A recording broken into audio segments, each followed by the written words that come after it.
on Live on that. HC Backup Video. Live on that. Live on Instagram. And The Facebooks.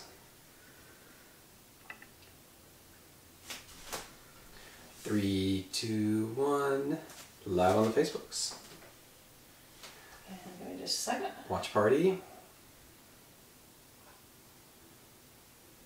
We'll probably get ice in just a second since you got ice earlier. We totally will.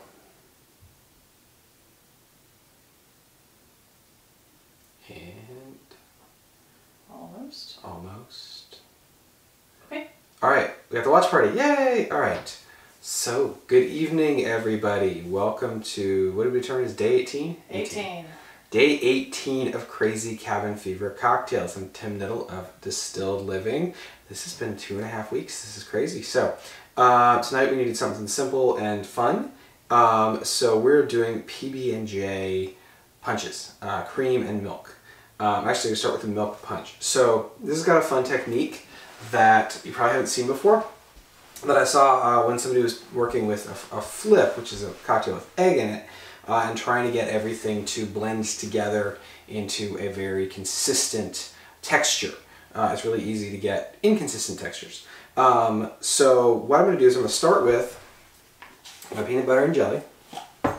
This is really a PB&J cocktail. That's how this is going to roll. Alright, my P here is, this is separated. So I'm going to, just need to, give me a second, because it's the real stuff, no emulsifiers or anything, no thickeners. And I'm just going to use about a spoonful, give or take. And in order to make this actually work, this is going to go into my shaker. Alright. So, that is the PB. And now we're going to work on some jelly. And we're using the strawberry. I think we've used this before, actually. Yeah. Spoonful, not too much. I mean, it's pretty sweet, so I like yay.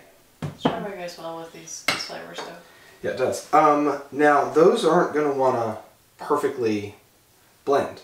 So I'm going to do a mocktail version of this first. So I'm going to use the black tea that we really like a lot. So this is the Southern Pecan. And I'm going to use about 2 ounces because I'm going to use 2 ounces of bourbon later. And I'm making these fairly comparable. And that's going to be my base liquid. Now, ice is going to make this much, much harder, but I want to cool the drink. So before I do the ice, I am going to shake it. This is called a dry shake. I know that all the ingredients pretty much were liquid. Sorry, I got a little peanut butter on this earlier.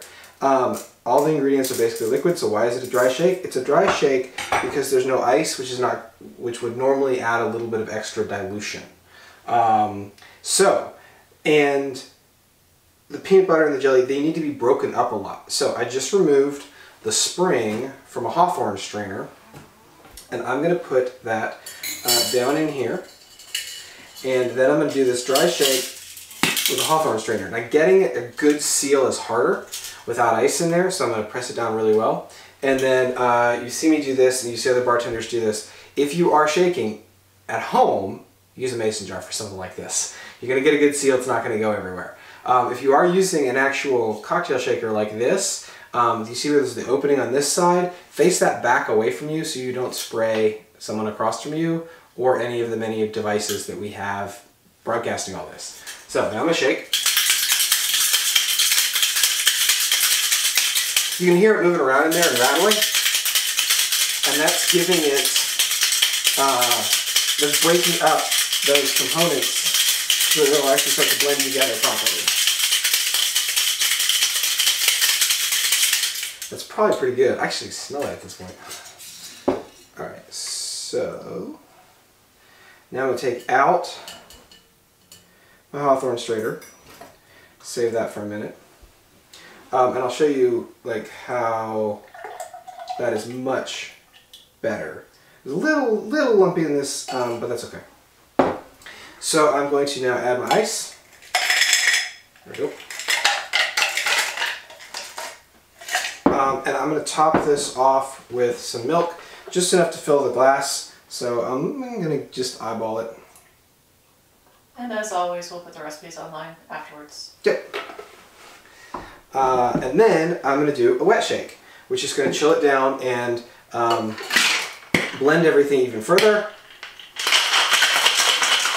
It also should foam the milk very slightly. I could have left the Hawthorne strainer in there and not done the ice initially and gotten more foam, and then gone back and added the ice, but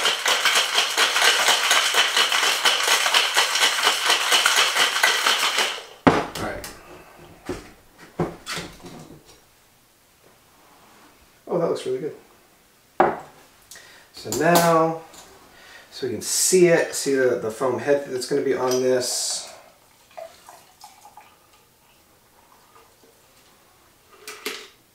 Could have done just a little bit more. That's all right. I was eyeballing my my ratios there. I'm going to give it a swirl, and this is best with a straw.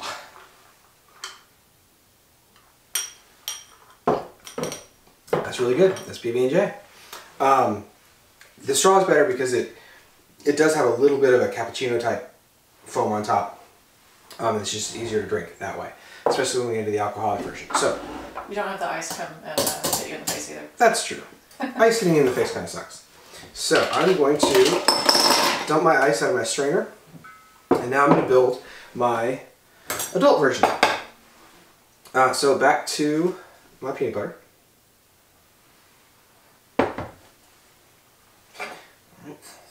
So off the spoon, and done with that. Over to my jelly, and for the base of my cocktail, for my spirit, we got a bottle of Calumet. This is a donation. We appreciate Calumet for providing this to us. This actually has a pretty nutty flavor already on it.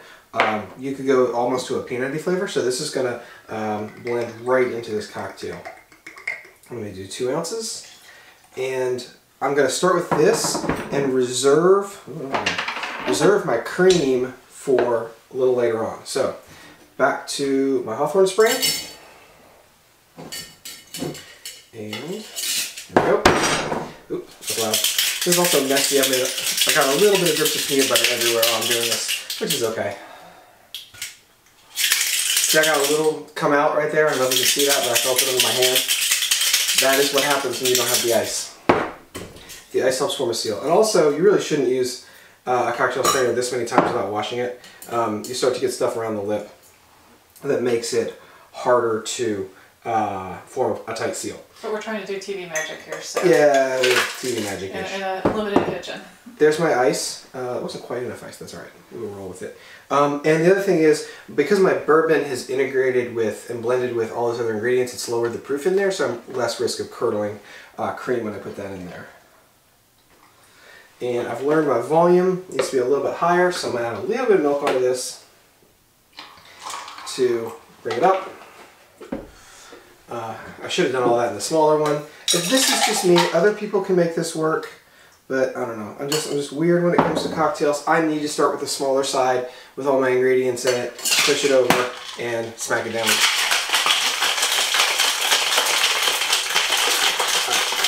Let's get a nice big chill on it. A little bit of dilution, a little bit of foam. Alright. Oops. Yep, see?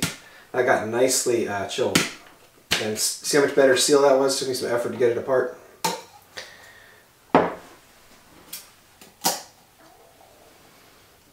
My fancy glass. Normally a beer glass, but you know what? Now it's PB&J glass.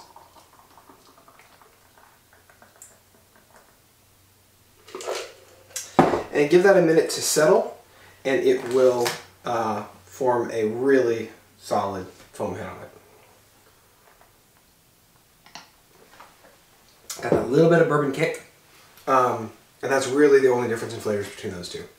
The tea brings enough of the kind of tannic component to it that it gives it a little bit more balance, a little more interest, and then the bourbon just gives it that alcoholic, not burn because it's really low level, but that alcoholic, I don't know, texture kick, which is really nice in that drink. So there you go, PB&J Mocktail, bourbon PB&J cocktail. Hope you guys enjoy trying those at home. So this is day 18. This is 2.5 weeks in. We did not expect to be doing this every night at 9 live for 2.5 weeks. So we're going to take tomorrow off. Partially because we have to rethink what we're doing. Come up with some new stuff, designs a few days out. We're also working on a couple of other really interesting content projects, which we'll hopefully be able to announce for you guys soon. And because we had a suggestion come in for a cocktail theory or philosophy that had not occurred to me and I hadn't seen anything about in the cocktail literature, which means I gotta go do some research. So thank you for that suggestion, and we will hopefully come back with some answers on that. So if you have any suggestions, please send them our way, and then we will put those into the research that we're doing.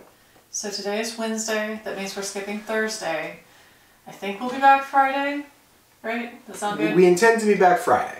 We intend to. We'll do an update online with a little more detail. And as always, we'll get the recipe online for this tonight and the higher resolution video online. And we also have basically the entire archive if you get bored and want to rewatch something. I think we had a couple days that are a little weird. Day 7, I think, was a split day, and then day 10, we lost part of the video on day 10. So technical issues. It happens. You know, we weren't planning on doing live streams for this long, or even, yeah, we just weren't planning on this. It was kind of done on a whim. So I hope everybody's enjoying it, and check out our website. Yep. And we'll see you probably Friday. We'll see you Friday, we think. Cheers. Good night, everybody.